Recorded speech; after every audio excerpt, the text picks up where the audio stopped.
Hello everyone. In this presentation we are going to discuss about arrays.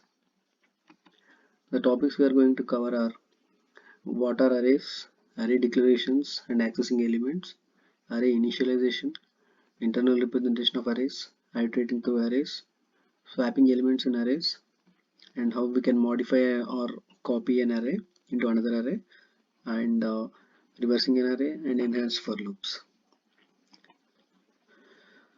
Firstly, what is an array?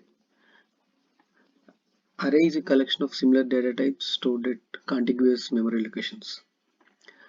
So it's an array. It's a special variable having one name but storing a list of data items, with each item being directly accessible.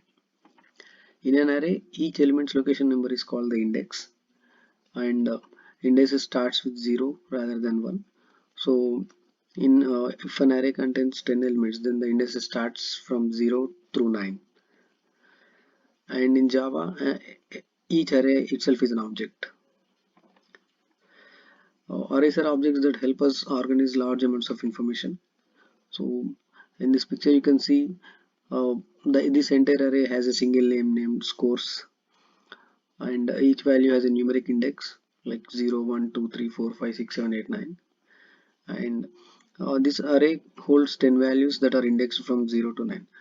So 79, 87, 94 and up to 91, these are the values inside these arrays. Array declarations and accessing elements. So as I already told you, an array is an ordered list of items of a given data type. Each item in an array is called an element. And for array declaration, we use square bracket symbols after the data type to indicate that the variable is an array reference.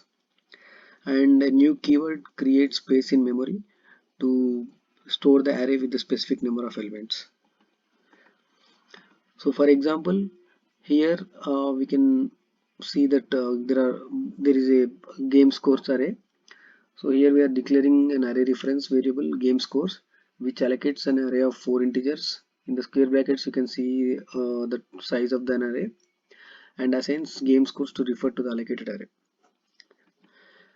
Loops and arrays. A key advantage of arrays becomes evident when used in conjunction with loops. An array length property accessed by appending dot length after the array's name indicates the number of array elements, through which we can access the total number of elements in an array. Like for example, in the game scores, for the game scores array, if you call a property like game scores dot length, then it will return 4. And array initialization.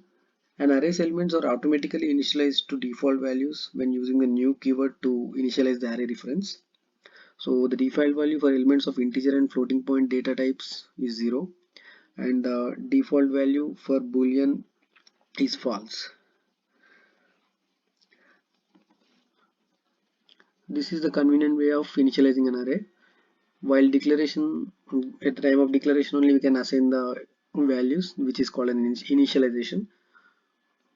So for integers, you will initialize the values in the flower brackets as shown in the slide.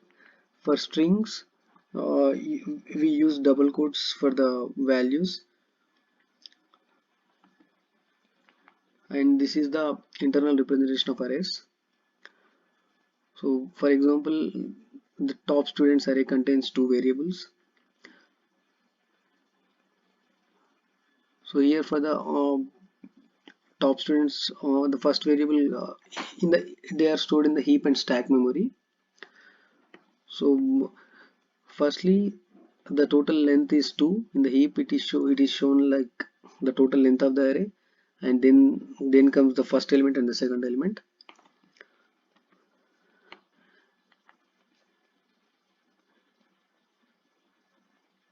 Here you can see the allocation of the memory for these 2 variables ABCD and 314159.